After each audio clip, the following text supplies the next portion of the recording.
Hi, this is Margaret Maloney, and welcome to the Death Dhamma podcast. Together we will consider life, death, and impermanence. Because in between birth and death, we lose things. Not just our glasses and our keys. We lose identities, relationships, ideas, and more. But what we can gain right now is facing this together, and we will gain freedom, peace, and progress on our path. Hello, Death Dhamma community. So glad that you are here and that you are joining me today as I share with you the lessons that I picked up from my wonderful discussion with Wendy Block. Speaking with Wendy, I'm reminded that impermanence is a gift, whether we want it or not. All of the anicca we experience in our lives presents opportunities to practice. There's the easier opportunity of watching my emotions rise and fall when I realize I forgot to buy coffee filters, versus being with my emotions as I learned that a close friend has cancer. And then there's the reminder that on any given day, how I navigate impermanence will change. As Wendy points out, my awareness of impermanence is impermanent. So what really is an easy experience of impermanence? And what is a difficult experience? Well, really, any experience can be either of those things, or actually neither of those things, right? With equanimity, it just is. And that is absolutely not me saying to you that I can always accept uncertainty and change with equanimity, because I don't. I practice at, let's say, we'll call it different levels on different days, or even throughout the course of any day. I suspect that makes me another human being, living and growing in this time and place, and in this lifetime. Generally, I'm grateful for the opportunities that my karma brings me. Even the situations that I view as difficult. Like I recall when I was processing the deaths of 2 family members within the same week, more than one of my Buddhist friends told me how great this was for my practice. Now, conceptually, I knew they were right. I was being given this amazing opportunity to leap forward with my spiritual development. So yes, it could be great for my practice, but it really took a lot of time and contemplation to know it at a deeper level. It was really, that combination of living it, sitting with it, reading the suttas.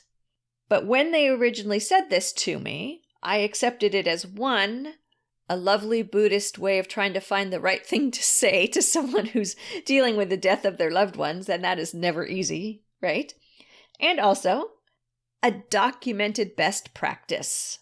The learning came from the time and concentration and the being with it, watching myself being human and feeling the emotions. I had to have the experience to live firsthand through attachment and aversion. And it was and still is the experiential that draws on compassion and also can lead us to become more compassionate toward others. And I'll always remember my season 1 discussion with Diane Wild, and when she spoke about the loss of her husband, going through the grief after her husband died, of understanding that this is just breaking your heart wide open. And then since then, I've encountered other readings and people using that expression, the breaking open of your heart. And that when your heart is broken open, you have more space, right? You have space between all those jagged, broken pieces, which is true. And that it enabled her, Diane, to be more compassionate toward others. When things got tough, I began to realize that this was no ordinary, difficult situation. This wasn't some setback in my career. It wasn't a miscommunication and a fight or argument with a friend or loved one. This was beyond anything I had ever experienced. And I had faith in the teachings of the Buddha to see me through it. And I reached an understanding with myself, not to push, not to beat myself up for whatever goals I was not hitting, but to realize that what I had been given to handle was more important than any other item on my to-do list. And what I had to do was to extend compassion to myself.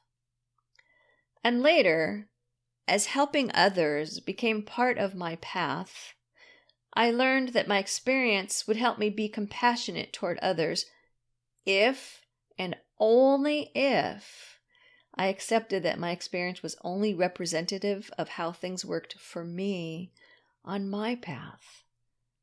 Not that I didn't have lessons learned to offer, but that those lessons may or may not be helpful. And that sometimes all that was needed was for me to see the suffering. I didn't necessarily need to manage somebody through their suffering. I didn't need them to do things the way I did. What was helpful for me may not absolutely have been helpful for them because we're on similar but different paths. So really, I just needed to see the suffering, to see it, to understand it didn't matter if it was the same as mine or the person was expressing suffering the same way I did, but to see it and to feel that suffering and to take action to help alleviate that suffering. So to help alleviate that suffering.